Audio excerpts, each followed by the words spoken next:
Kondoo wangu waisikia sauti yangu. Jamani amina. Nami nawajua. Na naomba nitoe ushauri haraka please. Vijana wa hapa kanisani. Hii neno la Bwana. Kama kuna binti umempenda hapa kanisani, mwambie haraka. Maana wanakuja vijana huko watawachukua. Nimemaliza. Usije kusema sikukwambia. Aida. Nimemaliza. Usije kusema sijasema. Manyama. Nimemaliza.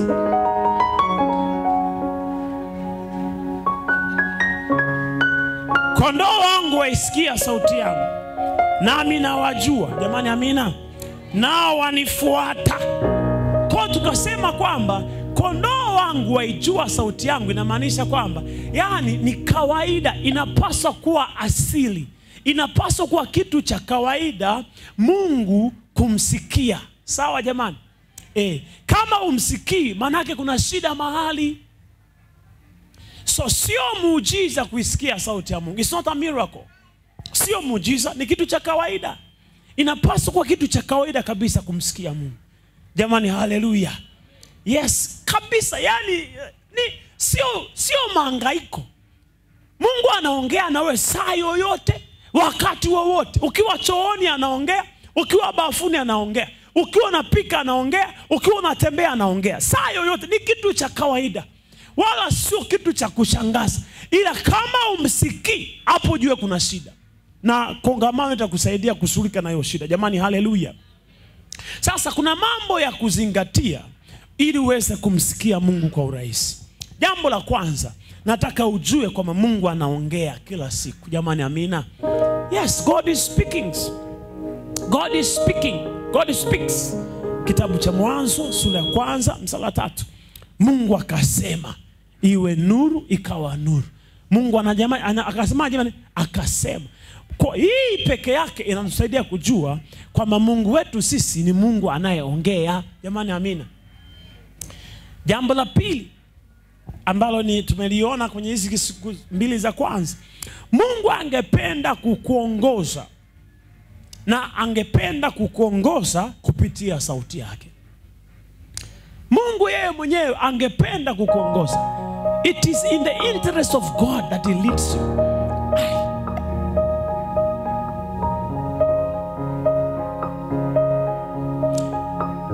Naomba niseme jambo hili.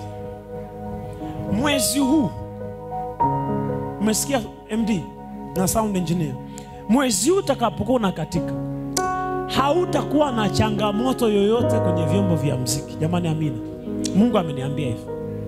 Bwana asifiwe sana. Mpaka tarehe 1 mwezi wa 7 hakutakuwa na shida yoyote kwenye vyombo vyetu vya muziki kwa jina la Yesu. Kila kitu kitakuwepo, hakuna kitakachokosekana. Jamani amina. Bwana asifiwe.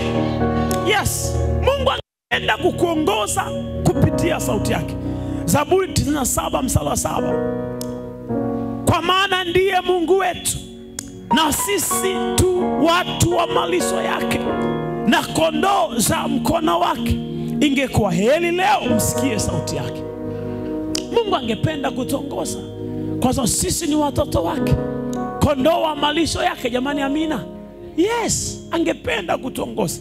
Anasema kwenye Zaburi 32 mstari wa 8, anasema nitakufundisha na kukuonyesha njia uipasayo kuiendea. Nitakushauri jicho langu likikutazama. Jamani amina. Yeah. Jambo la tatu la muhimu sana kuelewa. Wewe hujui kila kitu kuhusu hatima yako. Kwa hiyo unamhitaji Mungu. Haujui kila kitu kuhusu maisha yako, kuhusu hatima yako. Haujui kila kitu. Kisoma kitabu cha Joshua sura 3 mstari wa 4, anasema lakini na iwe nafasi kati ya ninyi na lile sanduku kama dhiraa 2000 kiasi chake. Msilikaribie mpate kuijua njia ambayo hamna budi kuiendea, kwa maana hamjapita njia hii bado. Umenielewa? Anasema Joshua 3 mstari wa 4, anasema iwe nafasi kati ya ninyi na ile sanduku kama dhiraa 2000. Maana anamaanisha mruhusu sanduku la agano liwatangulie. Sanduku liwatangulie. Ruhusu Mungu akutangulie. Jamani, amina. Mungu awe mbele yako. Wewe unakuwa unaposema awe mbele yako, na maanisha kuongoze. Sawa? Acha Mungu akuongoze. Acha Mungu akuongoze. Iko faida kuongozwa na Mungu. Kwa sababu gani? Kwa sababu nasema hiyo njia wewe hujapita bado. Wewe unajua tu leo, unajua na jana. Sawa? Na juzi. Mambo ya kesho kutwa hauyajui. Mambo ya mwakani hauyajui. Kwa habari ya mambo ya mwenzi wa maisha, acha Mungu akuongoze. Wewe hujui mambo yote. Kwa habari ya hatima yako, let God lead you. Kwa habari ya huduma yako, please, Mungu akuongoze. Acha Mungu akuongoze.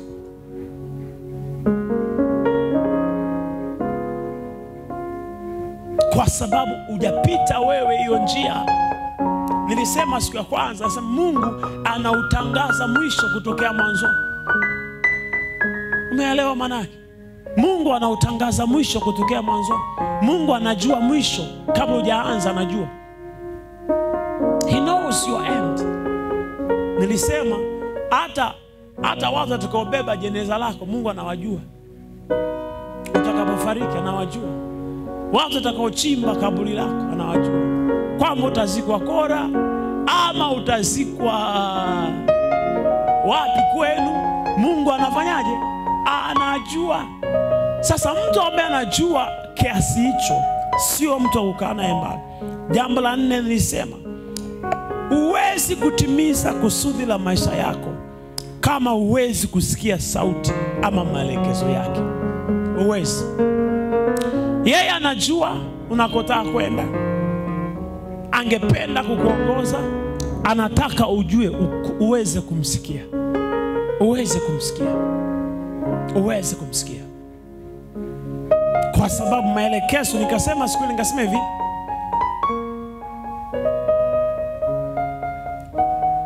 kinachoamua hatima yako sio nia njema. Kitakachoamua hatima yako ni maelekezo, instruction. Maelekezo ndio yataamua mwelekeo wako. Maelekezo ndio yataamua mwelekeo wako. Sasa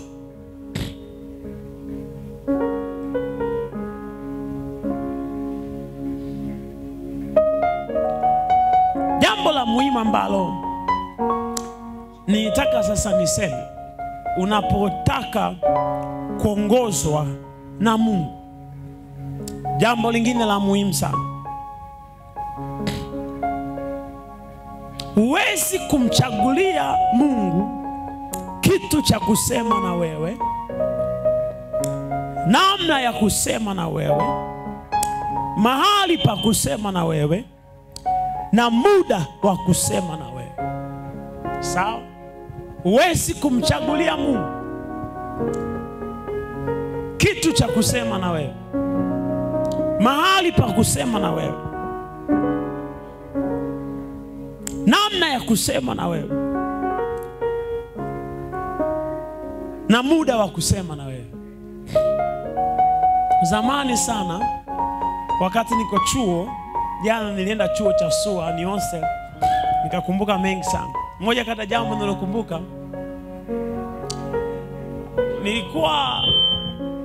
nilikuwa kwenye mahusiano na dada mmoja hivi. Baadaye akaondoka, akaniacha. Alivyoniacha,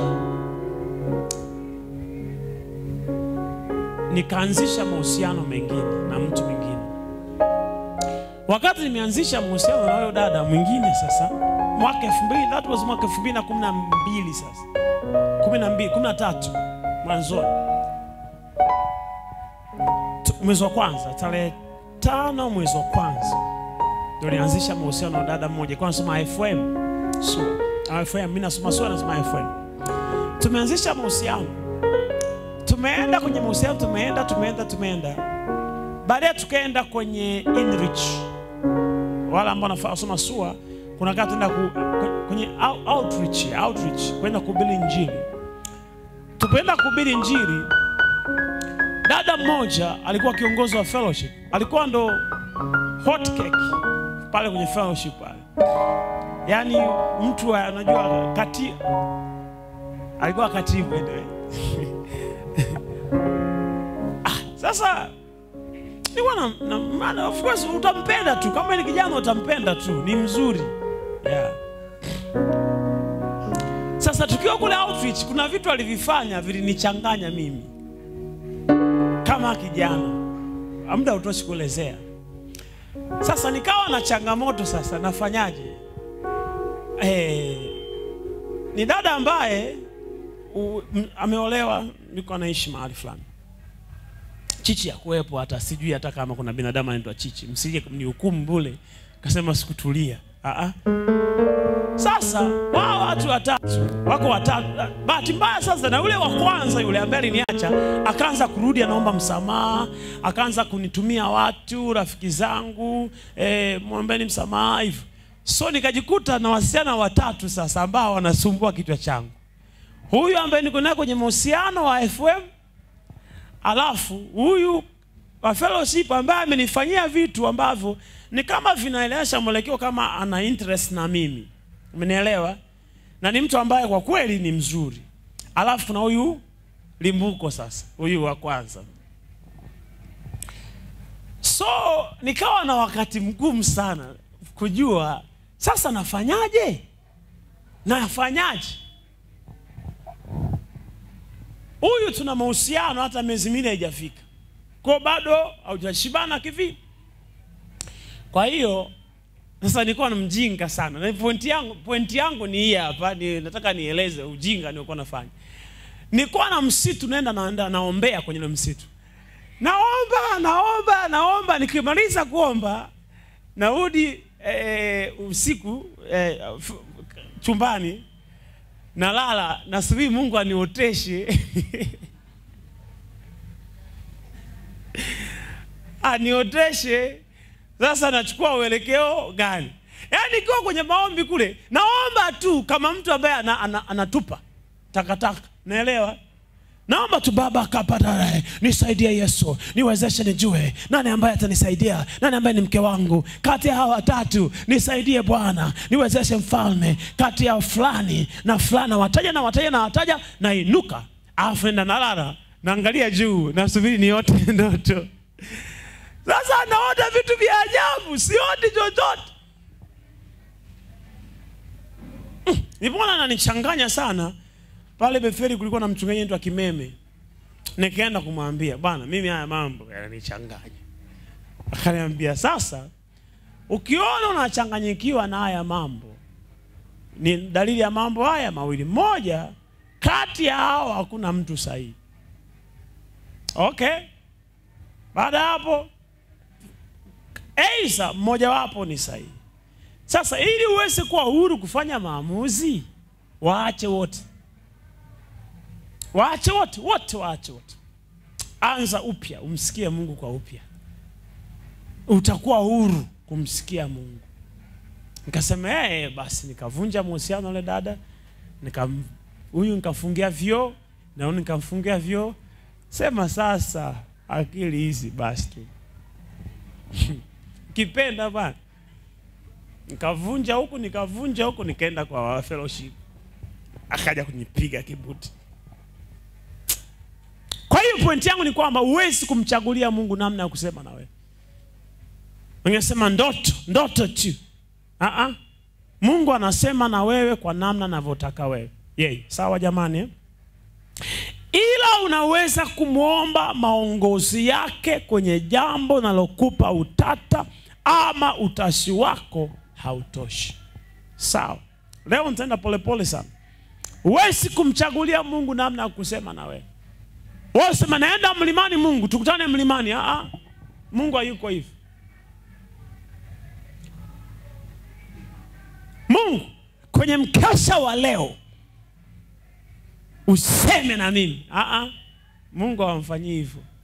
Najua wako watu mlifanyanga hivyo kabisa.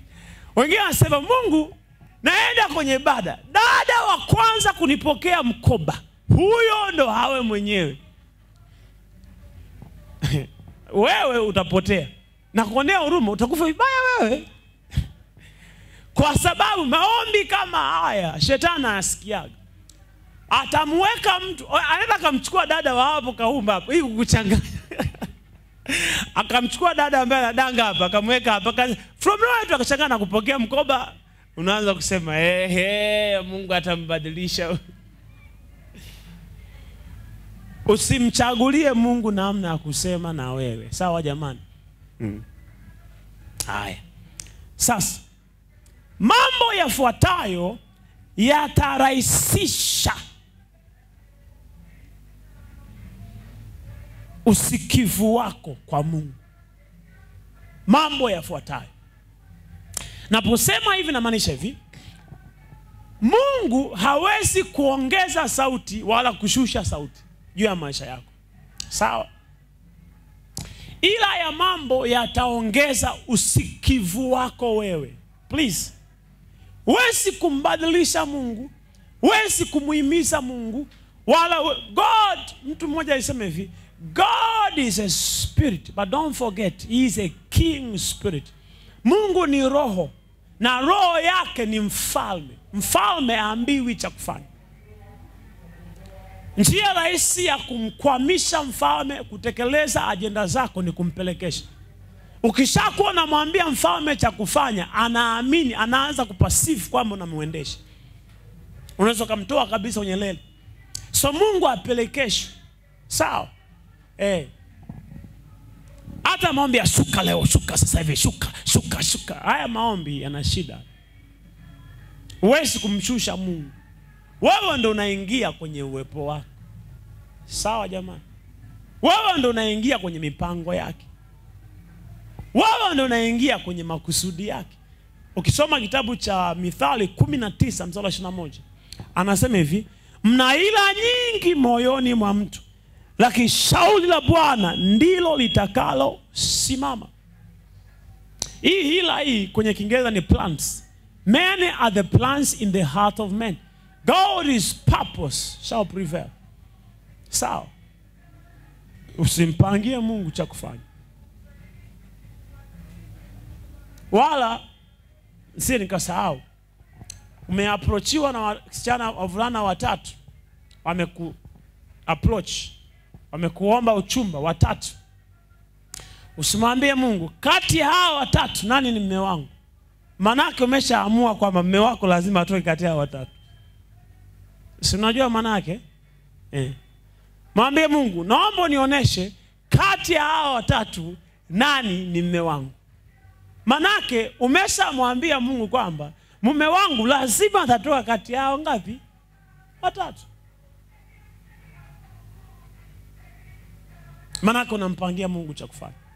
Sasa nasema mna hila nyingi kwenye mawazo yako, lakini kitakachotimia ni mapenzi ya Bwana. Mambo ambayo tuna press, mambo ambayo tunaimisa ni yale ambayo tayari yameshajulikana kwamba ni mapenzi ya Mungu juu ya maisha yetu. Sawa?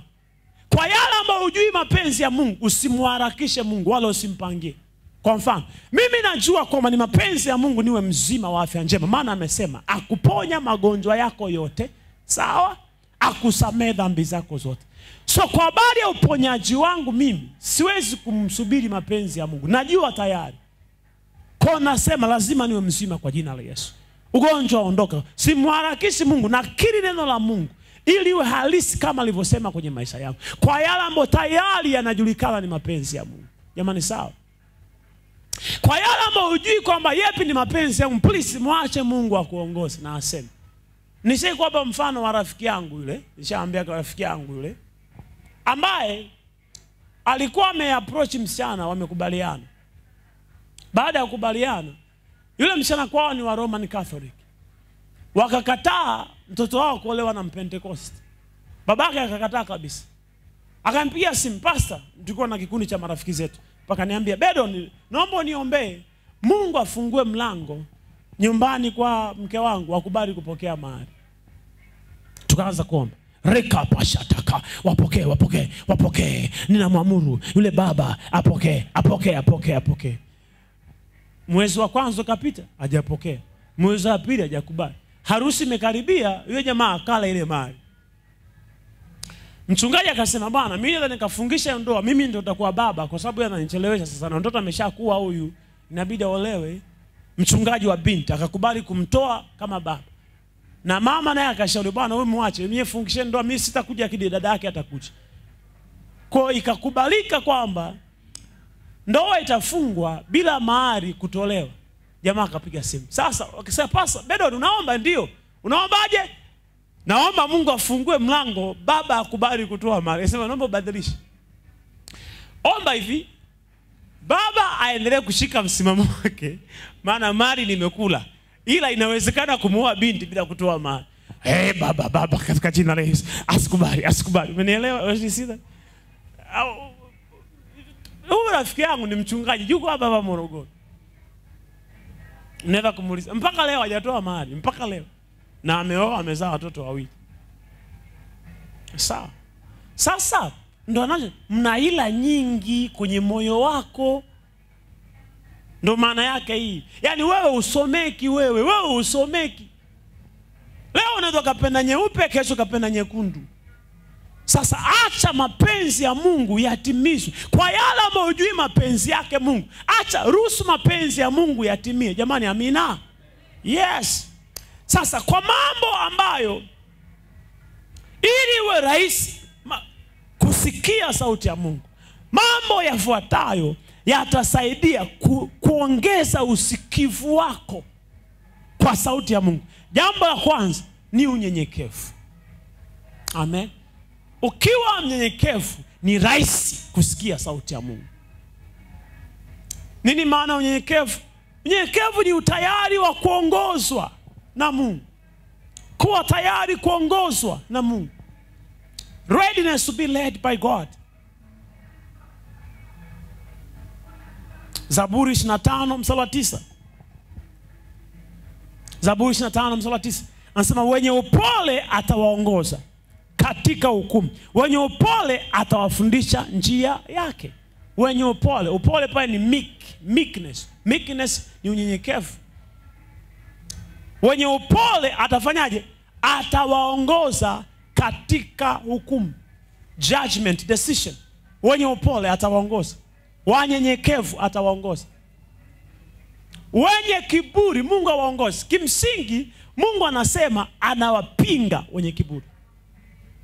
Ukiwa mnyenyekevu ni rahisi Mungu kuongoza. Unyenyekevu pia ni pamoja na kutojihesabia haki. Wako watu tena hapa kanisani wapo, entitlement, kujihesabia haki. Kuona kwamba unastahili kujaliwa, unastahili kusikilizwa, wewe ndo top manyota. Kwa ukiwa hivyo Mungu ni ngumu kukuongoza. Lakini ukiwa mpole, ukiwa mnyenyekevu, uko tayari kuongozwa naye, maana yake Mungu anakuongoza. Anasema watu wenye upole atawafundisha njia zake. Namba 2. Okay, labda tusome andiko la pili. Mika 6 mstari wa 8. Mika 6 mstari wa 8. Mika 6 mstari wa 8. Anasema, mwanadamu, yeye amekuonyesha yaliyo mema, na Bwana anataka nini kwako? Ila kutenda haki na kupenda rehema na kwenda kwa unyenyekevu na Mungu wako. Anataka kupenda haki, kutenda haki, kupenda rehema. Nafanya jamani? Na kwenda kwa nini jamani? Kwa unyenyekevu. Sema, kwenda kwa unyenyekevu na Mungu wako. Haleluya. Yaani manake uwe kondoo. Akisema simama, uwe tayari kusimama. Na okay, labda niseme hivi. Kwenye safari yangu mimi ya kutembea na Mungu, kwa miaka hii michache ambayo nimetembea naye, nimejifunza kwamba maelekezo mengi ya Mungu ni masahihisho, ni marekebisho, ni makemeo. Yaani nikipima maelekezo ambayo Mungu amenipa mimi kwenye maisha yangu ya huduma ya Ukristo na kwa muamini, sehemu kubwa ya maelekezo ambayo Mungu amenipa ni masaisho. Kwamba hiki sio sahihi, hiki sio, hapa hapana, hapa hapana. Sasa kusaihishwa ukakubali kurekebishwa inataka unyenyekevu wa hali ya juu sana. Sana. Siku moja nilikuwa na shida na hela kiasi fulani. Nilikuwa na shida na hela sana kwa ajili ya huduma. Nikafikiria kwamba niende Dar. Alafu nikienda Dar nikutana na marafiki zangu kadhaa niwakusanye, niwashirikishe uhitaji wangu kwa ajili ya huduma. Najua wangetoa hela, ningerudi nayo. Nikapanda gari, nikaenda. Nimefika Dar. Mungu akaniambia, umekuja kufanya nini huko? Nikasema nimekuja kutafuta hela kwa ajili ya huduma. Akaniambia rudi Morogoro haraka. Nimefika tu. Kaambia Mungu, you're not fair. Wakati naondoka uliniona. Na mimi nakaa zaidi Morogoro kuliko Dar. Hujanipa hela kule. Na nataka nirudi ambako hujanipa hela. Niko huku mtapata hela. Kaambia no, I will stay. Nikaamua nimpigie simu wa kwanza. Pigia simu wa kwanza nikakaa naye. Tumeongea muda wote. Ananiambia badala mimi kwenda sasa, badala mimi nimwambie shida zangu, yeye ananiambia matatizo yake. Matatizo mimi yaani kama mimi nilikuwa nimsaidie. Mungu akaniambia rudi Morogoro. And ilikuwa ni siku ya Jumatatu.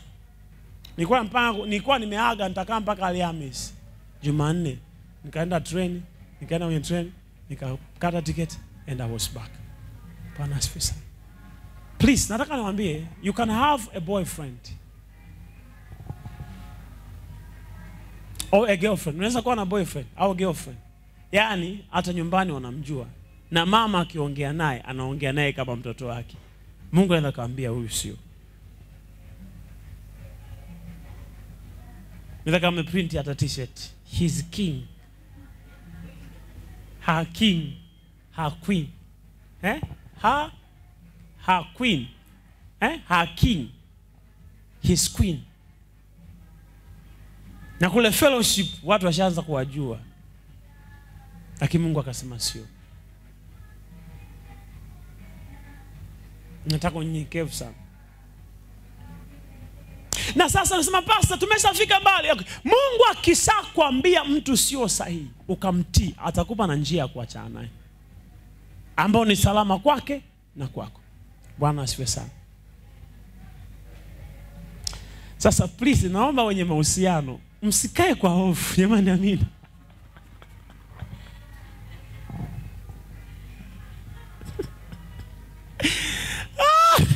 Wanangu, wewe uko sahihi, wewe ndiye mtafika mbali. Jamani, amina.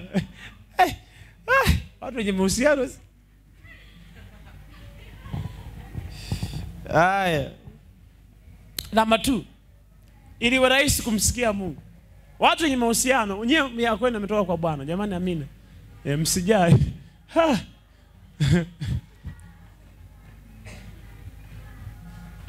Asa natetemeka nasema usikute huyu hivi mfano. Wakwako umetoka kwa Bwana. Sawa, mtumishi wa Bwana. Haya. 1, 2. Ili uweze kumsikia Mungu kwa urahisi, usiwe na mbadala wala usiwe na upande. Wala usiwe na jibu lako la moyo ambalo unalingangania. Mithali 3:5. Mithali 3:5.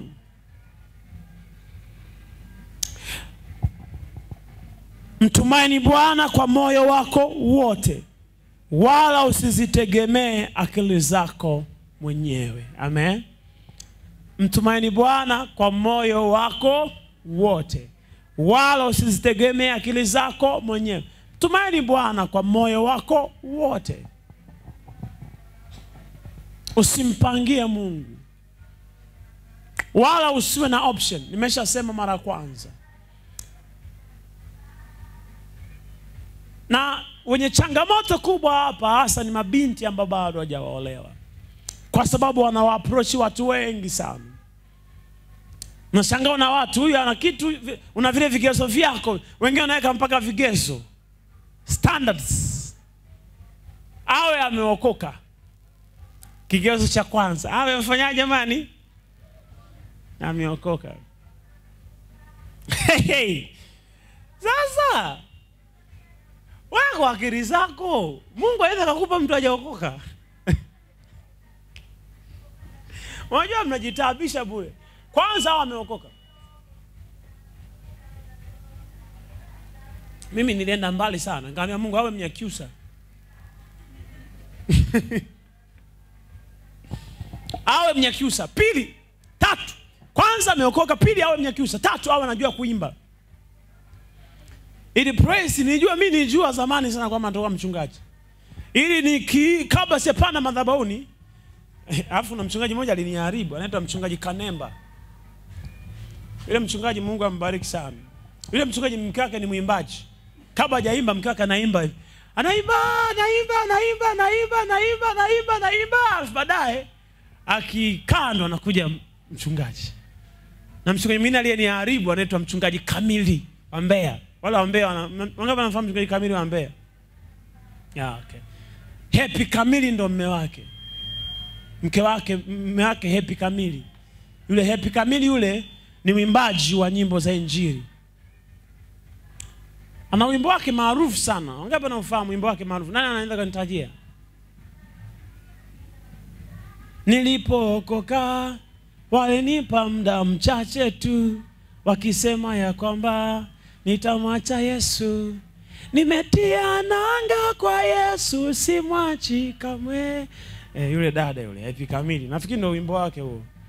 So yule akiimba yule mume wake akialio kwenye seminar Vwawa pale, ana kabla ya ubiri anaimba, nasema Mungu umo usicheze mbali na hapa Mungu.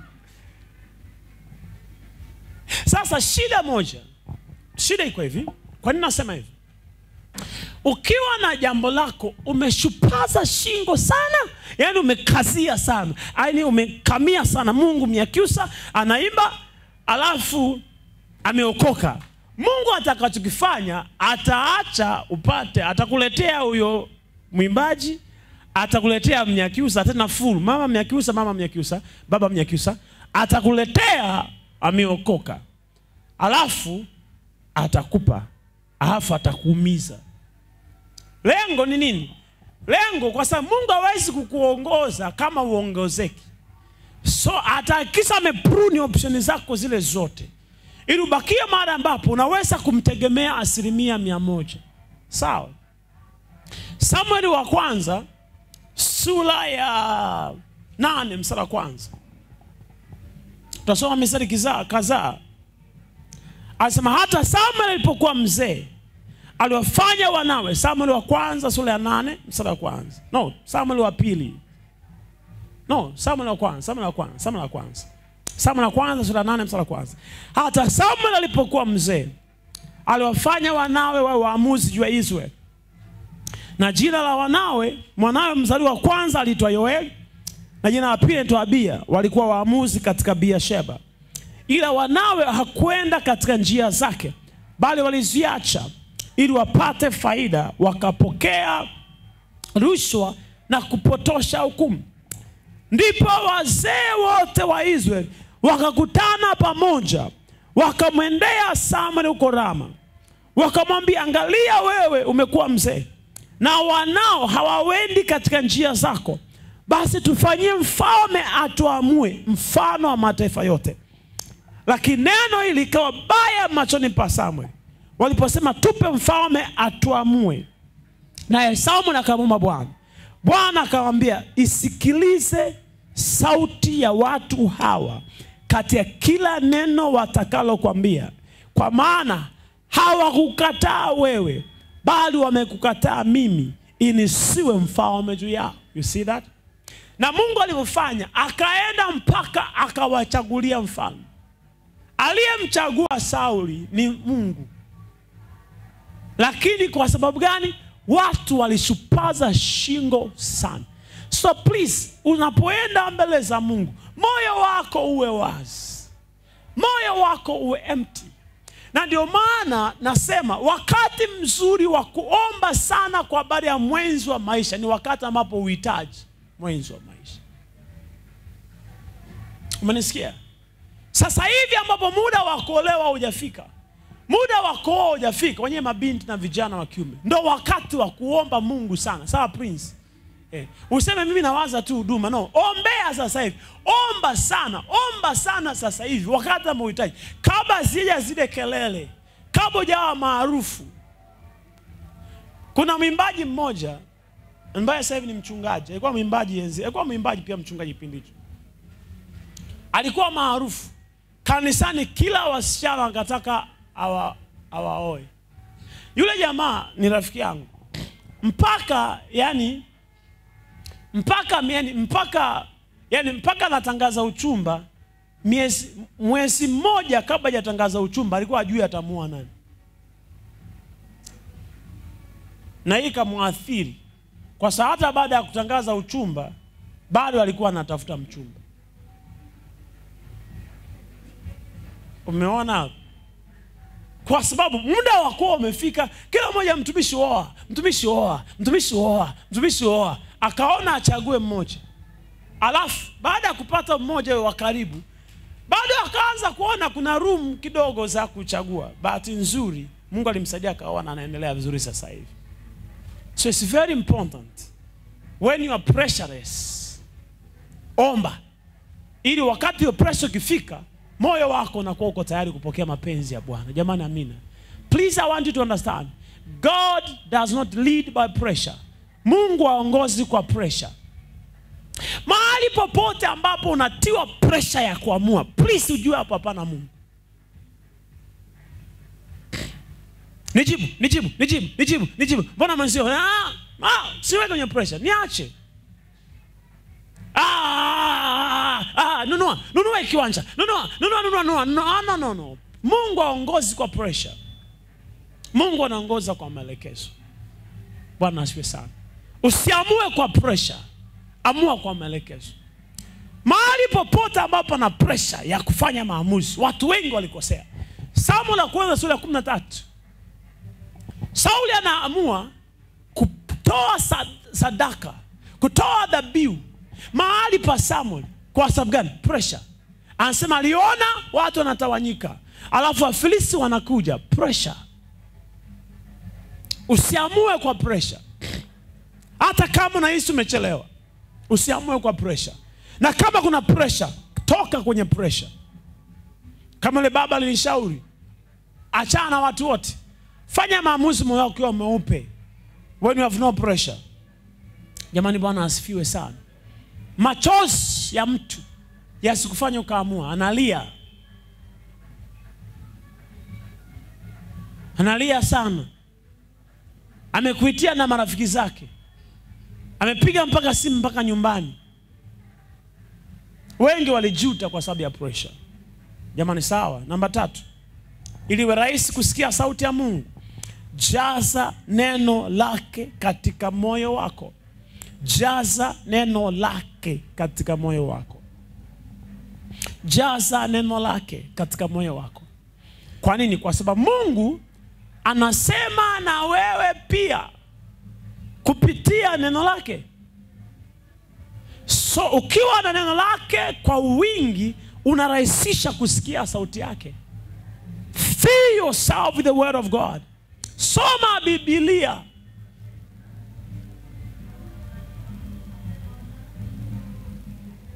Soma neno lake. Zaburi 119 mstari wa 11. Zaburi 119 mstari wa 11. Anasema moyoni mwangu nimeliweka neno lako, nisije nikakutenda dhambi. You see? Moyoni mwangu nimeliweka neno lako. So jaza moyo wako neno lako. Mtu mmoja anasema, nilikuwa naambia vijana wangu, anasema nimejipa changamoto ya kusoma sura 60 kwa siku. Kama tu changamoto, challenge ya muda fulani. Namshukuru Mungu alinisaidia. kwa muda fulani. Nilikuwa na lengo fulani nataka kulifikia. Na niliweza. Sura 60 kwa siku.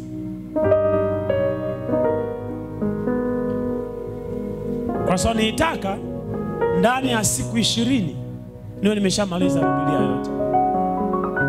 Na niliweza. Bwana asifiwe sana. Yeah.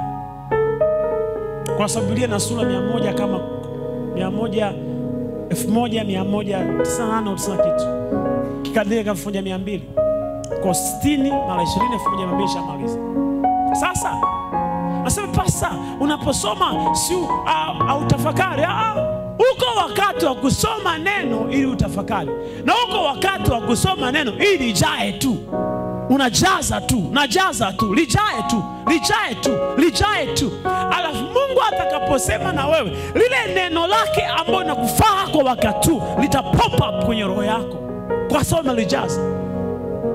Unashangaa, unataka kwenda sehemu, umepanga kabisa kwenda sehemu na kila kitu ndani yako kinasema uende. Unashangaa neno linakuja, iko njia ionekanayo kuwa sawa machoni pa mtu, lakini mwisho wake ni njia za mauti. Unasikia, iko njia ionekanayo kuwa sawa machoni pa mtu, lakini mwisho wake ni njia za mauti. Unajua hii jambo ambalo nimeitumisha Mungu kwamba nilifanya hili ni njia inaonekana kuwa sawa, lakini mwisho wake ni njia za mauti. Anaposema nimelijaza moyoni mwangu, niliweka neno lako nisije kutenda dhambi. Kutenda dhambi pale sio kutenda dhambi kwa maana ya kuwa mzinzi, kwa maana ya kuwa mwizi. Kutenda dhambi maana yake to miss the mark. Dhambi kwenye Kiebrania, kwenye Kiunani, kwenye maana yake ni neno to miss the mark. Kukosea, kupotea, kutofanya sawa sawa. Ukijaza neno la Mungu ndani yako, una nafasi nzuri ya kupatia maamuzi yako. Ndio anachomaanisha. So weka utaratibu wa kusoma Biblia. Unaweza kusoma Biblia. Please, kuna ujinga fulani ambao mnadhani ili usome Biblia lazima kwenye utulivu. Sio kweli. Kwani message ya WhatsApp unasoma ukiwa umetulia? Kuna tofauti gani kati ya message za WhatsApp, message ya kawaida mtu anakutumia, na neno la Mungu? Unasoma tu, sio lazima ushike. Jaza tu, jaza tu, jaza tu.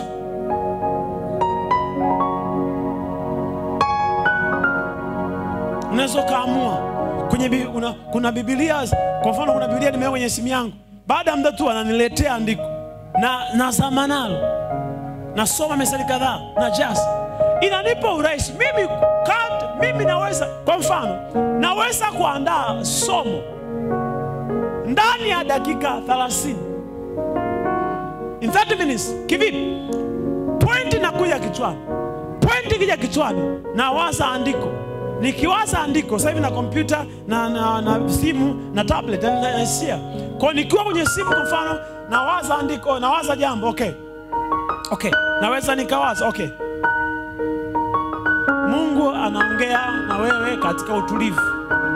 Haraka nawaza, utulivu uko wapi kwenye maandiko? Yanaanza kuja maandiko kwenye utulivu. Na sina kujua ni andiko lipi. Na ni kwenye simu, utulivu inaniletea maandiko na utulivu. So naamua siku nyingine nataka nisome kuhusu Roho Mtakatifu. Naandika Roho Mtakatifu kwenye simu, inaniletea maandiko yote kuhusu Roho Mtakatifu. Naanza kusoma. Juzi wakati ni lini? Wakati nafundisha habari za Roho Mtakatifu, niko kwenye bajaji nenda nyumbani, nikaandika Roho Mtakatifu. Nikapata maandiko zaidi ya 90 kuhusu Roho Mtakatifu. Wakati nasoma yale maandiko kwenye bajaji, nikajazwa Roho Mtakatifu. Nikaanza kunena kwa lugha kwenye bajaji. Casual like that. So please, uhitaji wengine nasema lazima nikae mahali. Wengine anasema anakaa sehemu, anaweka Biblia hapo, anaweka taa ndio asome neno. Hiyo ni nzuri, lakini usitegemee hiyo. Saa yoyote jaza neno la Mungu ndani yako. Jamani, amina. Hallelujah. Yes. Zaburi 119 mstari wa 5, 105. Zaburi 119 mstari wa 105. Anasema neno lako ni taa ya miguu yangu na mwanga wa njia zangu. Neno lako ni nini jamani? Sema neno lako ni taa ya miguu yangu na mwanga wa njia zangu. Yes. He leads by his word. Anatuongoza kwa neno lake. Neno lake Mungu ni taa. Sikiza niwaambie nyinyi watoto. Wanangu, mmenisikia wanangu? Listen. Twende mbele, turudi nyuma. Mahubiri yangu sio kipimo cha maisha yako. Sio kiongozi wa maisha yako. Bwana asifiwe sana. Mmenisikia? Huu ni ukweli ambao labda pengine mchungaji, mahubiri yangu, ushauri wangu sio kipimo cha maisha yako. Kipimo cha maisha yako na kiongozi wa maisha yako ni neno la Bwana. Jamani, amina. It's the word of God. Na mimi nilaaniwe kama nikisimama hapa kwenye mimbali na waambia mawazo yangu sio neno lake. Mahali pekee ambapo unapaswa kunifuata mimi ni wakati na kufundisha neno la Bwana. Kama nakufundisha vitu ambavyo sio neno la Bwana, mimi sina maana. Ni kama sina maana. Kwa sababu Mungu ametaka maisha yako yaongozwe na neno lake. Kadri unavyokosa neno lake, unajiamulia jinsi ya kuongozwa kwa njia zako wewe. Siku moja nasoma neno la Mungu, Roho Mtakatifu akaniambia, unajua Roho Mtakatifu unaweza kuwa na ushirika na Roho Mtakatifu kiasi kwamba anakuambia hata vitu ambavyo yani sio uwezo ukiwaambia watu hawezi hata kuamini. Wewe kafikiri sio Roho Mtakatifu. Unanielewa? Unajua kati yenu hapa mimi wote ni watoto wangu, sawa? Lakini kuna watu hapa ndani na uhusiana nao kiasi kwamba nikiwa nao tukiwa naongea, unaweza kufikiri usio mchungaji wake. Kwa sababu yani kadri mnavyohusiana na mtu ndivyo vyeo vinaondoka, sawa? Ndivyo ile mipaka inaondoka.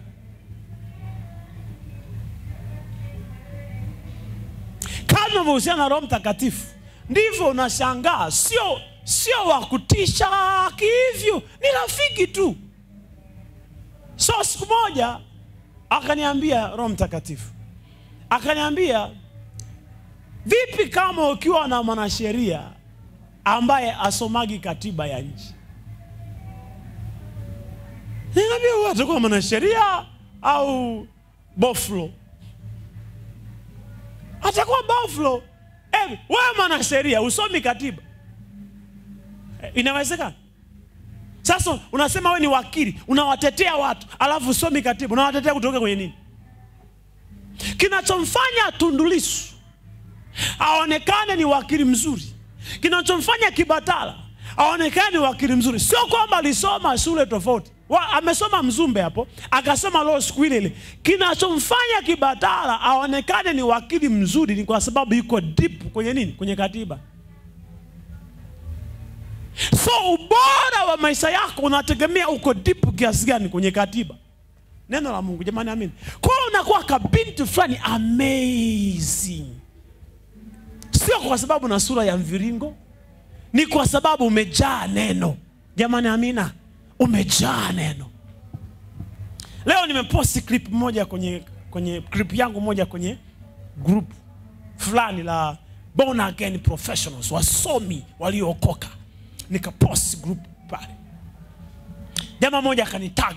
Asa, pastor, unasemaje kwa habari ya wachungaji wale ambao msimamo wako nini kwa habari ya wachungaji wale ambao wanasema kwenye mambo ya mke upasi kumtegemea Mungu, unapaswa kutumia akili zako mwenyewe kwenye mambo ya mke. Wewe msimamo wako ni upi? Msimamo wangu, nikaenda nikamjibu hivi, ngoja niwasomee msimamo wangu. Nikasema hivi, msimamo wangu mimi ni huu hapa. Mithali 3:5 mpaka 8. Mtumaini Bwana kwa moyo wako wote, wala usizitegemee akili zako mwenyewe. Katika njia zako zote mkiri yeye, naye atanyoosha mapito yako. Usiwe mwenye hekima machoni pako mwenyewe. Mche Bwana ukajiepushe na uovu. Itakuwa afya mwilini pako na mafuta mifupani mwako. Nikasema huo ndo msimamo wangu. Akasema sawa mtumishi, ubarikiwe. Hamna ubishi. Biblia imejieleza, ina kila kitu. Sasa hapa nyanyie simeshajua msimamo wangu. katika njia zako zote mkiri nani? Yeye. Kwa hiyo mke unatumia akili zako au unamtegemea Mungu? Si ajibu tayari. Unajua Biblia inajua kila kitu. Sema nyie mnasema nitaongozwa na uzoefu wangu. Nitaongozwa. Yaani unamwamini rafiki yako, unaamini ushauri wa wazee kuliko ushauri wa maandiko. Ufuile. Bwana asifiwe sana. Jaza neno la Bwana. Yoshua 1:8. Yoshua 1:8. Kitabu hiki cha Torati kisiondoke kinywani mwako, bali atafakari maneno yake mchana na usiku, upate kuangalia kutenda sawa sawa na maneno yote yaliyoandikwa humo, maana ndipo utakapoifanikisha njia yako, kisha ndipo utakapostawi. Guys, unajua sometimes shida unajitakia wenyewe. Wewe umetokana na Mungu. Wewe ni mali ya Mungu. Mungu aliyekuumba anasema hivi, anamwambia mmoja wapo ya watu ambao wanataka wao unapotaka kwenda, yeye amen. Huyo Yoshua ndo alikuwa kiongozi wa taifa la Israeli. Amekabidhiwa taifa la watu 2,000,000 hawaongoze wafike kwenye nchi ya ahadi. Afu ushauri anaopewa na Mungu sio uwe na ubinu mbuni. Sio ubuni mbinu. Anamwambia hivi, wewe bwana mdogo, wewe bwana mdogo, come here. Njoo. Anamwambia kwa mfano mimi na bwana mdogo kangwa, nakwambia hivi, kitabu hiki cha Torati kisiondoke kinywani mwako, bali yatafakari maneno yake mchana na usiku, ndipo utakapostawi sana, ndipo utakapoifanikisha njia yako. Sawa? Haya kaa. Sasa huyu ni Yoshua, anataka kufanikiwa. Wewe mjukuu wa Filiku Njombe, unataka ufanikiwe, unamsoma zaidi Juma Lokole, unamsoma zaidi Mwijaku, unamsoma zaidi Baba Levo. Yaani wewe habari za Mange Kimambi ndio umejaza. Hautastawi. Simple. Njia yako haitafanikiwa. Simple. Jamani, Bwana asifiwe. Hata njia ya masomo. Sasa niwaambie jinsi ya kutafakari. Juzi Roho Mtakatifu akanifundisha jinsi. Nilikuwa naomba tena. Roho Mtakatifu akanifundisha jinsi ya kutafakari. Ilikuwa inanisumbua kwamba huyu mtu anasema uitafakari. Anasema hivi, uyatafakari, anasema kitabu hiki cha Torati kisiondoke kinywani mwako, bali uyatafakari maneno yake mchana na usiku. Nikasema sasa kuna uhusiano gani kati ya kutafakari na kisiondoke kinywani mwako? Kama inachanganya. Kitabu hiki cha Torati kisiondoke kinywani mwako, sio? Bali uyatafakari. Tunatafakari kwa kutumia nini? Akili. Kisiondoke. Nikasema hivi, so nikawa natafakari neno moja. Kwa kuwa watu wengi hapa ni wanafunzi, nataka niwatafakarishe neno hili. Hebu fungua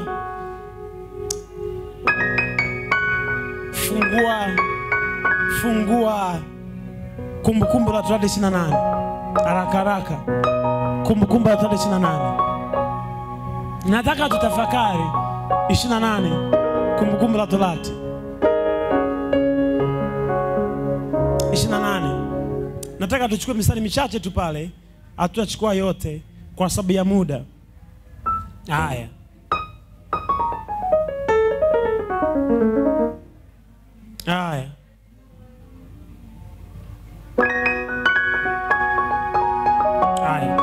Ngoja tuanze, tuchague mstari tuchukue mstari wa 8. Sawa? Haya, umefika?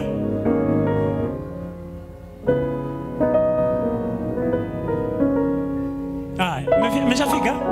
Inasemaje? 1, 2, 3. Bwana atayamuru baraka ije juu yako katika ghala zako na mambo yote utakayotia mkono wako, naye atakubarikia katika nchi akupayo Bwana Mungu wako. You understand that? Hilo ndo andiko. Jinsi ya kutafakari. Unaanza. Bwana atayamuru baraka ije juu yako. Okay. Bwana atayamuru baraka ije juu yako. Okay. Okay. Bwana atayamuru baraka ije juu yako. Okay. Bwana mwenyewe atayamuru baraka ije juu yako. Sawa? Katika gara zako. Na mambo yote ambayo utatia mkono wako, naye atakubariki katika nchi ya kupayo Bwana Mungu wako. Una zero ini mawazo yako hapa. Sasa Bwana atayamuru baraka ije juu yangu. Oh, iko baraka ya Mungu imeamuriwa juu ya maisha yangu. Jamani, amina. Kwa nasema hivi, iko baraka ya Mungu imeamuriwa juu ya maisha yangu. Iko baraka ya Mungu imeamuriwa juu ya maisha yangu. Katika mambo yote ambayo nayafanya, iko baraka ya Mungu imeachiliwa juu yangu. Katika mambo yote ambayo nayafanya, iko baraka ya Mungu kimsingi tunaposema maombi ndicho tunachofanya hiki. Hii ya kwamba inafuta, napinga, naleta, natoa, nakusanya, nasambaza, hizi nyingi ni takataka. Kwa sababu Mungu anasema na aliangalia neno langu nipate kulitimiza. Sio? So we zero ni maombi yako kwenye neno lake. Bwana atayamuru baraka iwe juu yangu. Iko baraka juu ya maisha yangu. Iko baraka. Iko baraka. Kitakachotokea ni? Kitakachotokea ni kwamba akili yako yote na mawazo yako yote yatajaa haya mambo. Sasa kanuni ya maisha kwa inasema hivi, whatever your mind can conceive, it can achieve. Maana yake ni kwamba chochote ambacho akili yako inaweza kushika mimba yake, inaweza kuzaa. Mwanamke akishashika mimba, tunachotarajia kingine kinafuatia ni kuzaa. Sio? Yes, that is it. So jaza neno lake. Amesema atakufanya kwa kichwa wala sio mkia. Kwa nasema mimi ni kichwa, mimi sio mkia. You speak that even an hour. Paka lisali moja unaongea hiyo kitu. Unaongea hiyo kitu. Unaongea hiyo kitu. Paka lisali moja. Wala usisumbuke unaposema kuombea masomo. Usianze kuombea na mkamata lecture, na mkamata. Yule naye ameokoka anaombaga. Unamkamataje sasa? Unamkamata ili binti yangu mmoja akaja kwangu sema, "Pastor, nina proposal yangu hapa. Naomba uniombee nikipelekwa lecturer asikatae. Muombe lecturer wangu." Nikasema mimi siwezi kukuombea hiyo. Kama ni mbaya, haikubali hivyo hivyo. Akikubali mbaya tutazalisha manasheria wa ovyo. Mimi nakuombea wewe akili zako zikae sawa. Bwana asifiwe sana. Uzalishe proposal ambayo itakubalika. Mambo ya kumkamata lecturer wa watu, mtoto watu amekosa ni nimkamate ili wewe. Ni muovu. Bwana asifiwe sana. Mimi ni kichwa, sio mkia. Mimi ni kichwa. Mimi ni kichwa. 1 hour, mimi ni kichwa, sio mkia. Unaombea masomo yako hapo. Mimi ni kichwa, mimi sio mkia. Bwana amenifanya kuwa wa kwanza, sio wa mwisho. Mimi ni wa kwanza, sio wa mwisho. You speak that. Alafu nashanga kila kitu kinaanza kufanya kazi kwa uelekeo huo. Jamani, amina. Iko hivi, kajaribu, nenda kajaribu. Kajaribu. Chukua kijiti, weka katikati ya ndoo. Anza kuzungusha hivi. Sawa? Anza kuzungusha hivi. Alafu weka majani juu ya maji. Okay? Weka majani juu ya maji yale juu ya ndoo. Zungusha hivi. Usiache kuzungusha. Ukiendelea mwanzo ukizungusha pale, yale majani yatatulia. Lakini ukiendelea kuzungusha zaidi, utashangaa majani yote yanazunguka kwa mwelekeo wa kijiti chako bila kuyagusa. That's how the word works. Unapolisema neno la Bwana kwenye maisha yako, unapolisema, alafu kila neno linapomove kwenye roho yako, kumbuka sisi sio watu wa kawaida, sisi ni miungu. We are creative beings. Unapoumba neno lako, unaposema mara nyingi, lile linazunguka, alafu nashangaa kila kitu linazunguka kwa uelekeo wako. Katika jina la Yesu. Haleluya. Bwana asifiwe. This is how we win. Ndio maana ni muhimu sana ukajaza neno la Mungu katika maisha yako. Jambo la 4, la mwisho, la 4, Alakalaka. Uwe mtu wa utulivu wa ndani na nje. Uwe mtu wa utulivu wa ndani na nje. Uwe mtu wa utulivu Be a person of calmness. Sasa hapa pana mtego, kwa sababu sisi wabongo hatujazoea kuwa watulivu. Ukimwona mtu amekaa anawaza, unamwambia punguza mawazo. Sasa utafanikiwaje kama uwazi? Sasa punguza mawazo wewe. Na punguzaje mawazo? Nani hapa kwa mara mwisho aliwahi kutoka sehemu akakaa sehemu ili afikiri? Mara chache, sio? Sasa principle ya kusikia sauti ya Mungu, ili uwe rahisi kusikia sauti ya Mungu kwako, uwe mtu wa utulivu. Na hiki Roho Mtakatifu inifundisha juzi hapa. Kama hujalala, usishike simu. Nusu saa kabla hujalala usishike simu. Wala usitoke kwenye TV pap ukalala, ni makosa. Usitoke kubishana mtu, wala utaota ulichobishana. Wanasema utakula ulikopeleka mboga. 30 minutes before you sleep, sanctify your mind. Kwa sababu wakati ambapo umelala ni wakati mmoja hapo, kesho nitaelezea zaidi.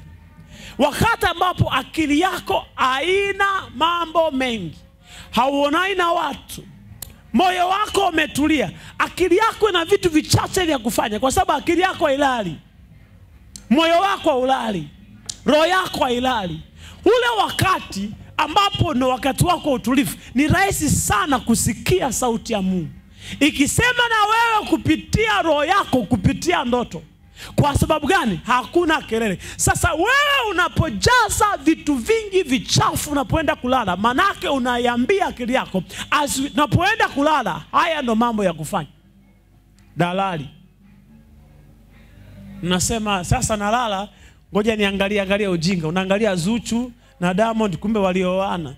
Utaota mambo ya ndoa za Zuchu na Diamond. Usishike simu nusu saa kabla hujalala. Alafu usiende kulala wakati umechoka kabisa. Yaani unakaa kwenye kochi, unasinzia, unasema ngoja nikalale. Ni vibaya. Nenda kulala. Ndio maana ni vizuri ukapanga muda wako wa kulala. Wangapi hapa na muda wao wa kulala? Wengi tunalala usingizi unapotukutia.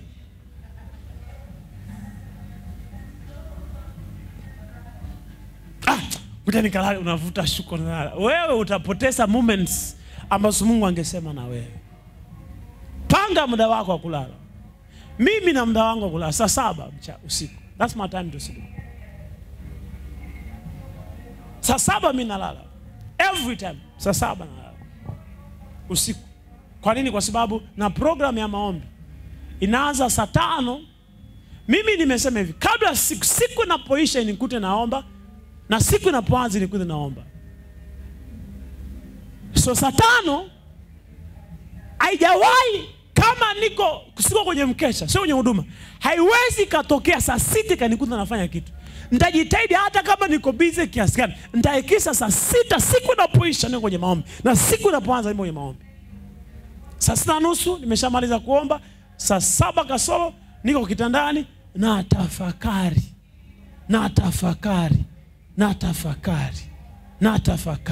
ndipo nalala. Bwana asifiwe sana. Panga muda wa kulala. Umesikia mtumishi wa Bwana? Hasa nyinyi wanafunzi nyinyi mnasoma sana. Sasa nitawachosha.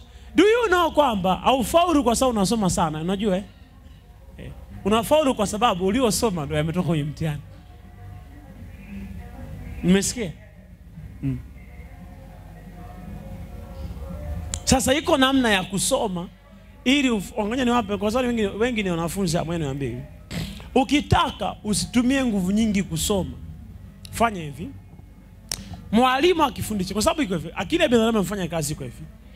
Kila kitu mwalimu anapofundisha vile, anaongea na akili yako hii. Inaitwa receptive mind au conscious mind. So vitu vyote vinakuwa hapa. Sawa? Vitu vya hapa vikumbukwagi. vinavyokumbukwa, akili ambayo inahusika na kumbukumbu sio hii. Inaitwa subconscious mind. Iko huku. Sawa? Akili ya kukumbuka iko huku nyuma. Kwa hiyo sasa, unaposoma, unapofundishwa, kabla ukishasoma darasani, kabla haujalala, wakati usiku, ile akili ambayo inahusika na kukumbuka ile ndio inahamisha vitu, inatoa kwenye conscious mind, inachagua sasa kipi kinafaa kukumbukwa, kipi hakifai kukumbukwa, inapangilia mafaili vile. Sasa kabla hujalala, rudia kile kitu ulichojifunza.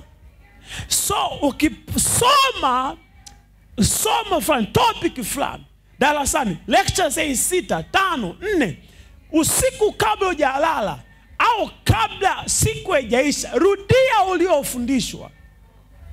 Soma mwenyewe. Kama hujaelewa, mpigie mtu saa hiyo, bwana, hapa mwalimu alikuwa anafundisha, sikuelewa, alikuwa anamaanisha nini? That's here. When you do that, ina sink kwenye roho yako. So akili yako unaiambia kwamba kitu chochote ambacho umekirudia, unaiambia subconscious mind, akili yako inahusiana na kukumbuka kwamba hili faili linakukumbuka. Kwa inaweka sehemu kwenye ile ambapo hilo faili linatakiwa likumbukwe. Hivyo vitu utakao sahau. Ndio maana mtu unapomuuliza akikwambia jina lake siku ya kwanza unalisahau. Lakini kadri unavyolitaja ndipo ambapo ulisahau, sio? Na mtu akikwambia unaitwa nani? Rosemary. Nani? Rosie? Au sahau. Why? Kwa sababu unaporudia kitu unaiambia akili kwamba hii kitu chafaa kukumbukwa. Kwa inachukua faili hilo inaliweka mahali ambapo vitu vinatakiwa vikumbukwe. So hii ya kusoma sana, unasoma unakesha, hii ni kujichosha tu. Panga muda wako wa kulala. Panga muda wako wa kuamka. Have a quality sleep. Utamsikia Mungu. Haraka. Ndio tumekwenda sana. Kitabu cha Wafalme wa kwanza, sura ya 19, mstari wa 11. Utasoma kwa muda wako. Lakini mimi nitasoma mstari wa 12 peke yake. Wafalme wa kwanza 19, 12. Na baada ya tetemeko la nchi kukawa na moto, lakini Bwana kuwamo katika moto ule. Na baada ya moto sauti ndogo ya utulivu. You see? Sauti ndogo ya utulivu. Sasa hii sauti ndogo ya utulivu inabidi kukutana na utulivu wako. Mathayo 14:23. Mathayo 14:23. Na alipokwisha kuwaaga makutano, alipanda mlimani faragani kwenda kuomba, na kulipokuwa jioni alikuwako huko peke yake na Jesus. So uwe na nyakati unakaa peke yako. Sio watu wengine hawapendi kukaa peke yao, wanasema ikaa peke yao wanaboeka. Anasema nimeboeka, una movie hapo niangalie. Panga siku za kuangalia movie. Mimi naangalia movie siku 2 tu kwa wiki. Jumapili na Jumatatu. That is it. Siangalie siku zingine. Panga siku za kuangalia movie. Usiangalie movie kama umeboeka.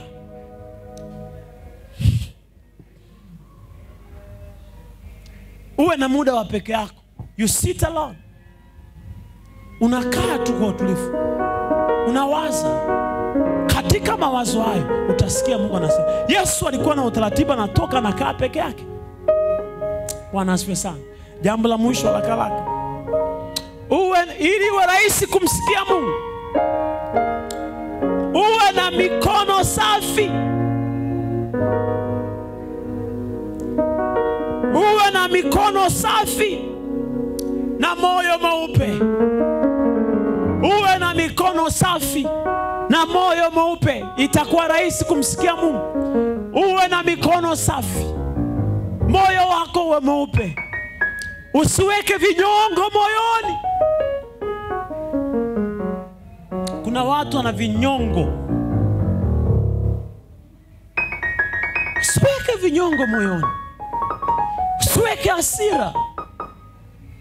Uwe mwepesi kusamehe na kuachilia.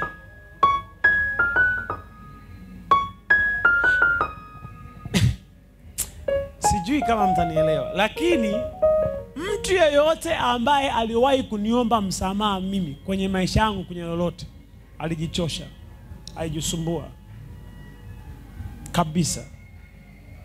Mtu yote ambaye aliwahi kuja kuniomba msamaha alipoteza muda wake. I'm sorry to say this. Kwa nini? Kwa sababu mimi hapa umenikosea, alafu ili kusamehe nisubiri uniombe msamaha? No. Na kusamehe hata kabla hujanikosea. Actually na kutafutia sababu nzuri kwa nini ulikosea, ambayo itafanya kosa lako lisionekane kuwa kosa. I forgive. Yani simple. Na samehe, yani rahisi kusamehe. Why? Kwa sababu nimejifunza kwamba uchungu unakuumiza sana wewe unayeutunza kuliko yule ambaye unamfanyia uchungu. Amenikosea, amenifanyia hivi. Itakusaidia nini? Iko hivi, haufanikiwi kwa sababu hakuna mbele kukosea. Unafanikiwa kwa sababu mambo yako yananyooka na mipango yako inatiki. Pambana na hali yako tu. Bwana asifiwe sana. Jamani amina. Raha ajipe mwenyewe. Hebu tuimbe kale kawimbo. Moyo wangu una amani, moyo wangu hauna kinyongo, moyo wangu hauna uchungu, hauna mashaka. Ati anasema nani anajua? Anasema kwa nini moyo wangu uzeeke bure? Nasema raha jipe mwenyewe. Jamani amina. Raha, forgive. Usiweke watu moyoni, usituze vinyongo wewe. Jamani amina. Biblia inasema hivyo, wapendeni adui zenu, waombeeni waliowakosea. Mimi kwenye ndoa yangu nimegundua kambinu wako kana nisaidia sana. Yani mimi nishawaambiaga hapa, ndoa yangu ikivunjika ni mimi nimetaka kabisa, sio kwa sababu imeshindikana siku. No, cheche akinizingua ile mpare yule, naenda akilala hivi naanza kumwombea, si baba katika jina la Yesu, msaidie mke wangu, asiwe ananisumbua, asiwe ananichosha, lakini nataka ajue kwamba nimemsamehe. Bwana umesema wapendeni adui zenu, waombeeni wanaosi, na hakikisha nasikia hayo maombi. Kwa kesho naambia, kwa hiyo uliona uniombea dirishani, na unaombea dirishani pale, I make sure nasikia. Unajua iko hivi, siku nyingine aliniuzi big time. Nikaanza kumwombea kitandani, nimempiga magoti kichwani kule. Maandiko si yamesema wapendeni adui zenu, waombeeni. Si ameniuzi? Andiko nasemaje? Muombe. Sema umuombe kutoka moyoni. Biblia inasema umuombe kutoka moyoni. Inasema muombe. Mambo ya moyoni anajua Mungu, au sio? Unamwombeaje kutoka moyoni mtu amekuuza? Haiwezekani. Haiwezekani. Yaani umenikwarua nikuombea kutoka moyoni, haiwezekani. Na kuombea mdomoni namridhisha aliyesema, au sio? Si sawa jamani? Namridhisha aliyesema. Waombe. Kwa nikapiga magoti pale. Baba msaidie mke wangu. Maneno yake yananiumiza sana. Nikashangaa naye amekuja amepiga magoti pale. Nikasema muone kwa. Najifanya Bwana asifiwe sana.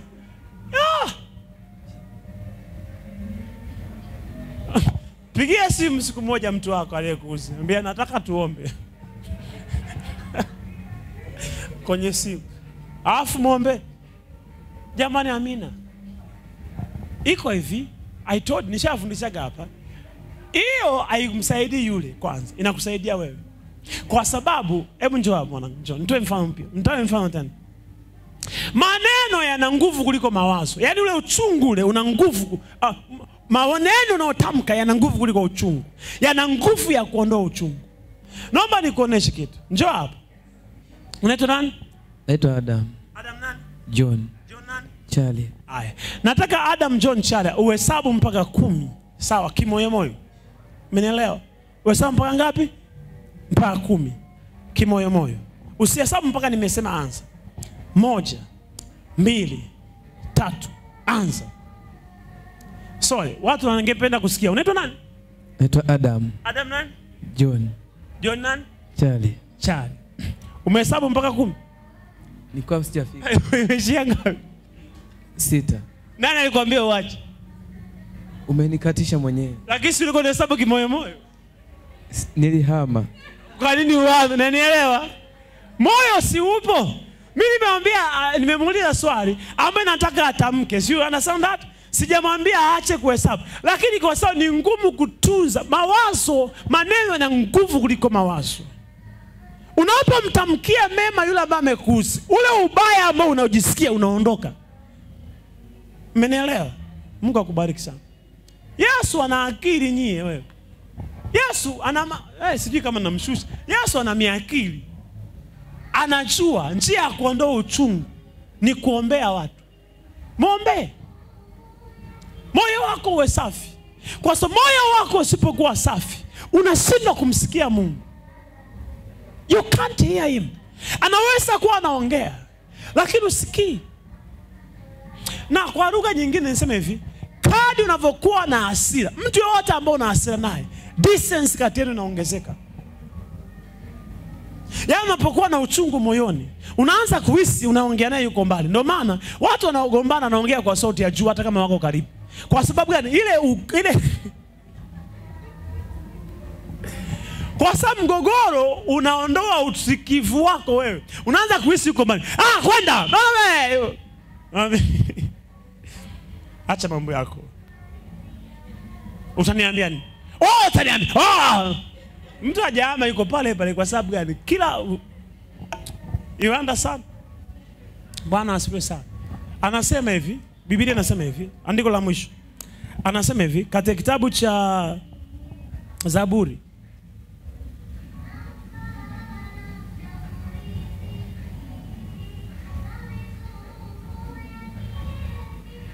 Kitabu cha Zaburi. Zaburi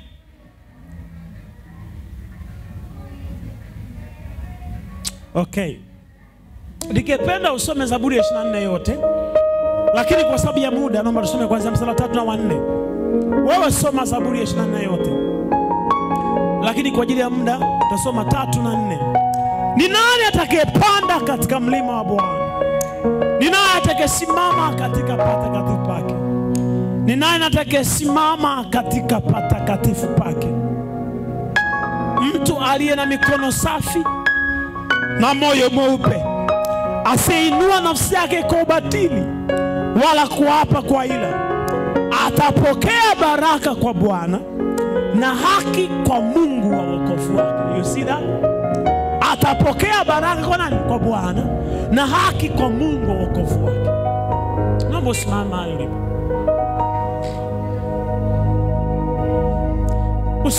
Moyo wako uwe safi. Hata mimi mchungaji wenu, sikia. Ngoja niwaambie kitu. Slow down. Ngoja niwaambie kitu.